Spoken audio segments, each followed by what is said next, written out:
it really is. Everybody that does an interview or talks about the country really talks about how important that is to them and how much of a benefit it is to be able to play in front of a country. So I'm sure, you get to beat the Yankees, you kind of feel like you're beating the United States. So I'm sure that plays into it a little bit.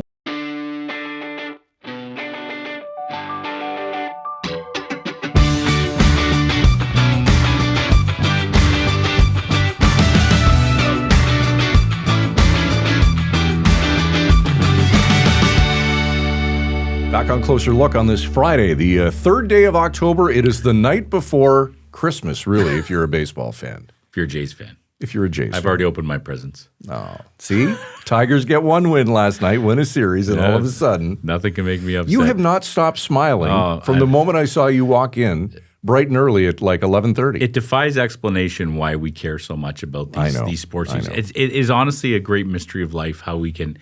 It's literally given me like chest pains all week. Like why? Because we've seen it. We've watched. It's so important to me. And it's just like any fan who loves their team. It doesn't really make any sense. I don't know any of the players. Nope. I've never met them. I have no idea if they're good people or not.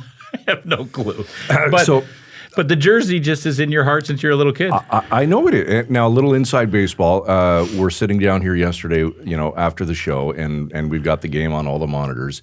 And you're like an expectant parent. Yeah, I know. Like you're nervous, the sweat. You won't even look at the TV. You don't want to jinx anything. You won't move anything from the. It's crazy. It's crazy, and it's like it's been that way for 4 decades. And it doesn't make it just same as why a Leaf fan just dies every spring when they get eliminated. It just means so much to them. And I get it. It's just there's just something about, and then you see the opposite team. Like I see those fans in Cleveland, and they're dying. People are crying. Their team, they should have won, they didn't, and that's sports. And we're going to find out in the next few days how the Blue Jays do. Yes, 4:08 first pitch tomorrow at Rogers Center. Jays and Yankees, ALDS. Now, we promised Jamie Campbell, the host of Blue Jays baseball on Rogers Sportsnet, would be here today. We did. However, things change. Things change. People cancel. We've talked about this before. Things come up. Obviously, they're very busy at the Rogers Sportsnet. They're getting ready to host a game, and they don't have 10 minutes to come on and talk. They have to cancel. It happens sometimes. It happens. But you know what? It's a blessing in disguise because we have a great reporter at CambridgeToday named Matt Betts, who also hosts the Canadian Baseball Network's podcast. Right. And he's a very knowledgeable baseball guy. He and I, and you as well, talk baseball all the time. Sure. Not on air, but we just talk about baseball.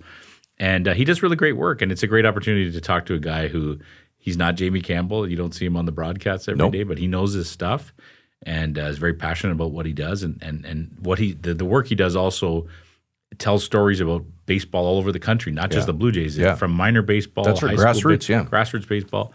And so it's kind of a cool project he's taken on, and it's done really well. It has quite a following, and a lot of people interested in the work that they do. So it's kind of a great consolation prize. Kind of like if the Blue Jays don't beat the Yankees, the consolation is that, well, we won the division, right? That's something they can hang that banner up. We're division champs. Oh man, it's going to be a long week next week. I'm loving this. There's nothing better than October baseball. I know. Even tuning in, I watched the end of that Yankees Red Sox game last night. Yeah. And the tension's unbelievable. Yep. And the storylines are, if I heard it right, the kid who pitched 8 scoreless innings for the Yankees grew up a huge Red Sox fan. Isn't that ironic? So he had to crush his childhood team at Yankee Stadium. You can't even make that stuff up.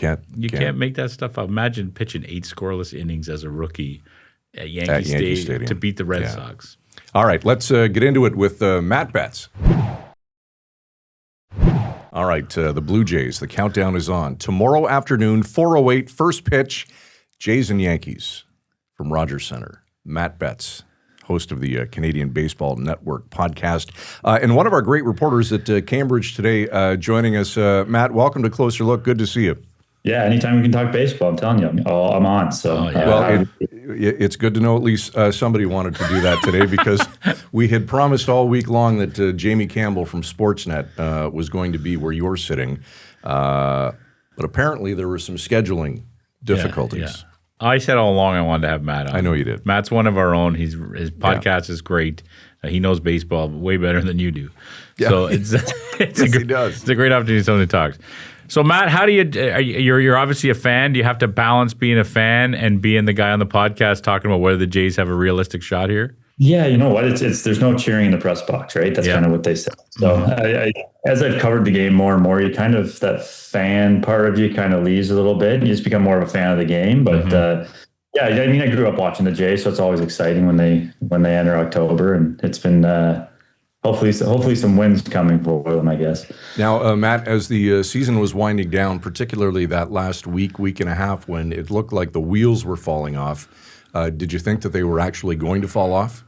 No, I thought they were going to pull it out. Having that tiebreaker was huge. I mean, obviously it came down to that, but just they played well at the right time on their last 4 games, and the Yankees didn't give them any help. But I still felt pretty confident they were going to get it done. It was fun to see Trey Savage pitch on the Saturday there, pitch well, and hopefully bodes well for them going into the postseason. Avi, when was the last time you've seen Jays fans this excited? It's been like a decade, right? I mean, people are just jacked. Yeah, I mean, they've been in the playoffs, but it's not the same as, winning the division and they're going to start at home here. Probably 2015, 2016 was the last time that it kind of had this real buzz around it. So it's going to be exciting. Toronto Rogers Center is going to be packed tomorrow. Yeah. It just seems like a collision course, right? Like it just seemed like this was going to be the case, back in July. They were kind of fighting it out, and the Jays, swept that series over the Canada holiday there, and now here we are. We'll see who gets the upper hand this time. I agree. I was happy to see the Yankees win last night, just because I feel like the Jays have to go through the Yankees in order to show that they're the real deal. They were basically neck and neck for the division all season. I just want to go back to the beginning. If I recall right, I mean, we've talked a lot. I'm a huge Tigers fan. I love baseball. It's my favorite sport. I love the Tigers with all my heart and soul. Yesterday was a fantastic day watching them pull off that win against Cleveland. And if I remember, what's that, sir? That's why you're so happy today. That's so right. I told Scott nothing can ruin my day today. I am the happiest guy. I'm so thrilled. It's been crazy, man. That was an epic afternoon of baseball. But if I remember right, I was heckling Scott at the beginning of the year because all the pundits were saying the Jays might be the worst team in baseball history ever. Like everyone said they were going to be awful, didn't they? Yeah. I mean, no one expected this. I can say that much. No. You look at, but the whole AL East, really, people were really high on Boston there. Then they had all that stuff with the Rafael Devers situation. Yes. Baltimore plummeted. The Rays are the Rays. But definitely no one, I don't think many people picked the Jays, if any, to win the division. And yet here we are. Vladdy made a comment in a media scrum yesterday that he said he hoped the team made it to the next series and got this one done against New York so that Bichette would have a chance, which would lead one to believe that Bo isn't quite where he needs to be. Are you hearing anything from your end, Matt?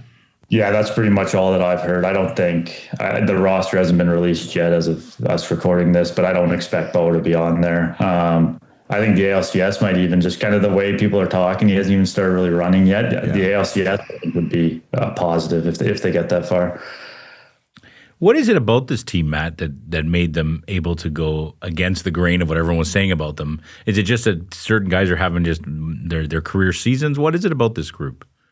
I don't even think it's that. I think they're getting contributions 1 through 9, 1 through 12, 1 through 13 in the lineup. The pitching's been the starting pitching's veteran. It's a lot of experience there. The bullpen's been up and down, but I really think it is John Schneider's done a lot of good things, pulling the right strings and just getting they're playing as a team, which, you look at the Yankees, getting ready to face the Yankees, they have Judge and Stanton and Bellinger in the middle of their lineup. But the Jays really have been a really balanced, deep team all year long, and it's paid off. And it's funny that you mentioned John Schneider, Matt, because back in, mid to late May, when they weren't doing so well, pundits were calling for Schneider's head on a platter, and now they're talking about Coach of the Year. Yeah, I think he probably does win the Coach of the Year. I mean, Stephen Vogt maybe in Cleveland might have coming back on Frisco's Tigers there, might have a case. But yeah, there's so much recency bias in sports, right? That's kind of the fans' thing, is what's happening right now, and we'll kind of overreact as necessary. But Schneider, I think, has done a really good job of pulling the right strings, and it led to where they are now. And there's so much talk on the postseason, and everything's under a microscope, but they really just need to do what they've done to this point, and get contributions. And they run the bases pretty well, doing the little things, so they say, to kind of find things. We keep talking about the past, but there was a time too where the management group was really under the radar too, Shapiro, and that there was a lot of, I want to use the word hate for that group. There was not, especially after the way Alex Anthopoulos left the team, and there were a few years though after that where people were not happy with what's going on. Is that all forgiven and forgotten? I think so. I mean, if they get swept here, maybe not, but winning cures all, right? I mean, you see, no one talks about Atkins or Shapiro anymore because the team's winning. And whether they pull, you look at their offseason moves, they haven't really panned out that well. Santander's been hurt. Scherzer struggled, down the stretch in September. Andres Jimenez is not hitting very well. Yet they're still here. So I wouldn't even say necessarily that their offseason moves are really even paying off. But again, they win and no one wants to talk about Ross Atkins and Mark Shapiro, and that's the case. That's a great point. Can I ask you, is there any element of the Canada versus U.S. Situation going on with this season's Blue Jays too? Is there's always a national pride with the Blue Jays. They obviously have fans coast to coast. Yep. Everyone from Saskatchewan loves them all the way to Newfoundland. Is there some of that though playing into that they want the Canadian team to win a little more this year? I don't know. That's a really good question. But the one Thank thing you, Matt. I appreciate that. I try to ask good questions. Thank you. Even a blind squirrel gets a nut, Matt. Yeah, exactly. Probably a little bit. I think, especially when you're playing the Yankees. But one thing that I've really noticed, everyone that I've talked to, whether it's players or people within the organization, playing for a country really is a thing. I mean, sometimes it gets played off as a narrative. It's like, oh, of course, because it's the only major league team. But it really is. Everybody that does an interview or talks about the country really talks about how important that is to them and how much of a benefit it is to be able to play in front of a country. So I'm sure, you get to beat the Yankees, you kind of feel like you're beating the United States. So I'm sure that plays into it a little bit. And that pressure must be so much more immense, right? It's one thing to be the focal point of a city, but when you're the focal point of an entire country, I can't imagine. Yeah, I mean, again, going back to the recency bias, all's good right now because they ended up winning the division. But look back to last year, media, people, fans were all over this team for the way they were performing because there's an expectation now. And that kind of goes back to 2015, 2016, that Jose Bautista era that kind of reignited that passion for the game in this country. And yeah, everything's going well right now. So I encourage fans to just ride that as long as possible. Yeah. I have to say, from afar, I haven't been to the Rogers Center in a few years, but I'm obviously watching it on TV. The place has been renovated it's top beautiful. to bottom, right? Yeah. And it feels like the vibe there, because all the years when I was younger, I used to go all the time to see the Jays. It's a totally different ballpark now. How much has that played into it looks like a nightclub at Rogers Center. Beautiful. Well, that's the thing. They're able to kind of target, not hardcore baseball fans. There's still something to kind of go to the ballpark for. And yeah, it's funny. I saw clips of, I don't know when it was, probably the mid 2000s, not too long ago. It's like, this ballpark's kind of a dump, but now it's it's up there with a lot of stadiums in the big leagues. So it's created kind of a party atmosphere, which is good because the playoffs are going to be crazy. And when that place gets going, I was there for the World Baseball Classic in 2009. And when that place gets going, and then it feels like the building's shaking. So I'm looking forward to it. I was at the World Baseball Classic in 2009. That's what the American team, the Canadian team, right? You probably heard me heckling, Matt. There was nobody there. We went to the game with, I think it was Venezuela versus the States, and there was nobody there. Like, really? I could yell at the player. My buddy was telling me to be quiet. Like, there were like 7 people there. So that's how much it's changed. Yeah, absolutely. The Canada-US game was rocking. I did that one. No, I didn't see the Canada. Maybe that's why no one was there. The Canada-US game. But yeah, go ahead. Just back to the renovations. They've done a marvelous job with what they call the outfield district. You can get a standing ticket for only $20, but with a great view of the field if you get there early enough. So it's a great deal, especially if you have kids, large family, whatever. Now, granted, you're still going to pay $15 for a beer. Yeah. But yeah, for $20, you get a great view. It's pretty good. Yeah. What are they going? What are tickets going for now, Matt? Oh, I haven't even looked. I'm not going. I'm going to be sitting on my couch watching on my big screens. I haven't even looked. But beer's cheaper there. Yeah. I'm sure $20 you probably won't get you in tomorrow, but No. during the regular. Okay, so we have 4 series that kick off tomorrow, Matt. Before we let you go, maybe we should run through them and get some predictions. You want? Yeah, let's stick with this series before we move on to that more thing. Yeah. Let's start with that one. What's the key? What are the keys for the Jays or the Yankees to pull out this victory?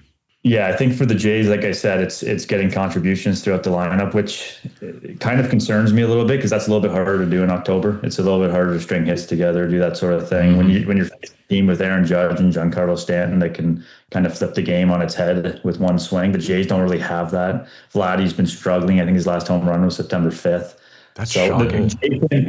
Jays fans have kind of been hoping that Vladdy's going to do what Judge is doing for the Yankees, and I don't see it happening. But if they can get contribute, just the guys doing what they've done all year, the bullpen, they're going to probably, my guess is they're going to have 3 lefties in the bullpen. The Yankees have a very left-handed heavy lineup.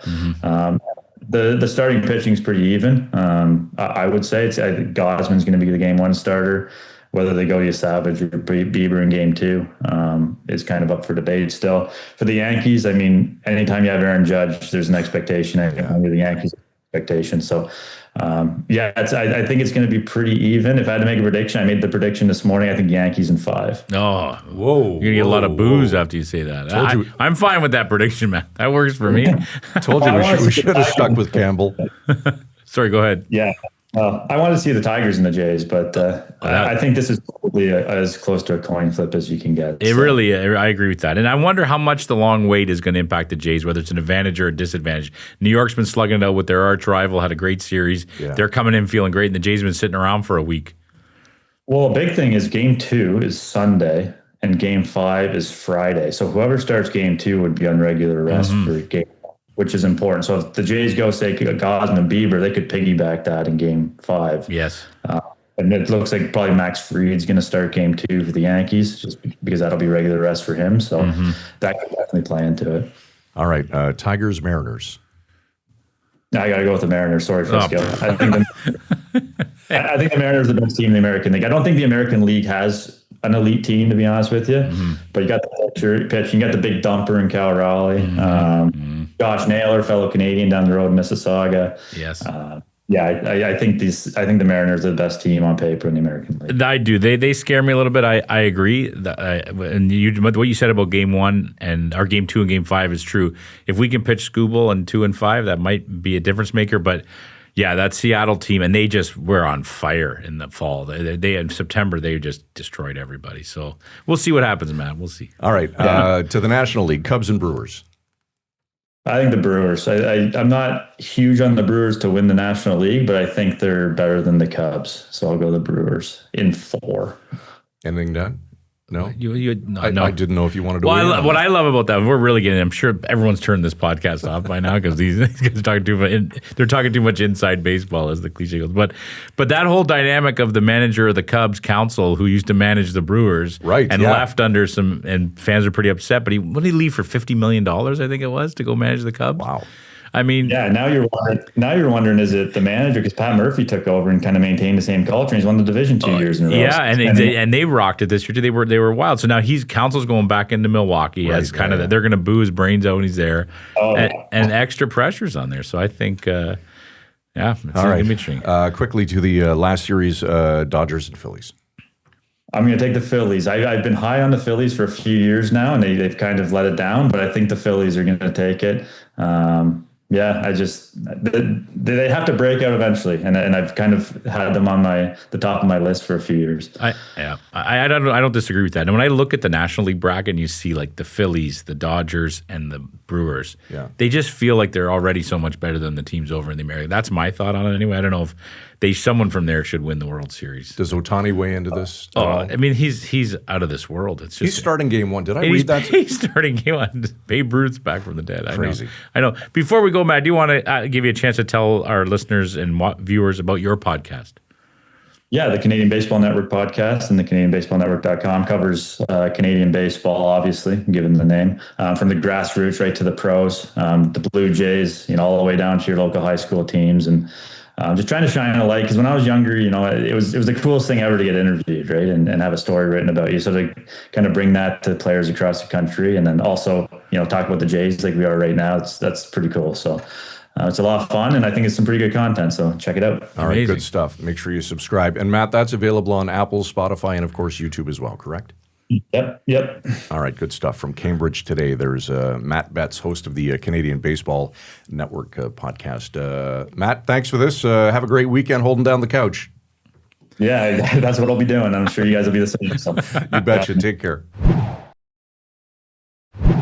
All right, in all fairness, we know that it's a busy time for Jamie and the rest of the not only TV but the radio broadcast crew. It's a big deal, the ALDS, especially when you're hosting games 1 and 2 and their plates are full. So we get it. Absolutely, we're just joking around. We understand things happen. They're always welcome to come on. If they find a time, they can reach out and jump on the call. Maybe we'll bring Matt Betts in for the call too. Love that. Yep. Love that.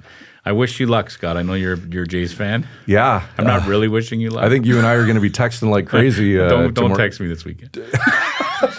I told you never to call me here. So you've got the late game. Yes. At 8:38, and we're at 4:08. Which is I'm surprised by that because the Yankees usually get prime, but because of the Mariners are on the West Coast, right? They got to start. That'll be 5:30 local time. Time shift, yeah, they got to. But usually the Yankees you'd think would get the 8 o'clock time slot, but not the way we. The weird thing is, people have turned this show off by now for sure. But if you don't like baseball, you've turned this episode off. But the National League, they're going to play one night and then get a night off right away. They're not playing 2 games in a row. That's unusual. They always give the American League the better schedule. I don't know. All right. In any event, 4:08 and 8:38, first pitches respectively tomorrow night. Both games, by the way, on Sportsnet. Okay, for Derek Turner, executive producer who has been very patient and indulgent as we sit here and talk baseball for the last half an hour, and for Michael Friscolanti, our editor-in-chief, I'm Scott Sexsmith. Have a great weekend. We'll see you Monday at 7 right here on Closer Look. Frisco and Scott's Wardrobe provided in part by Moores, Sault Ste. Marie.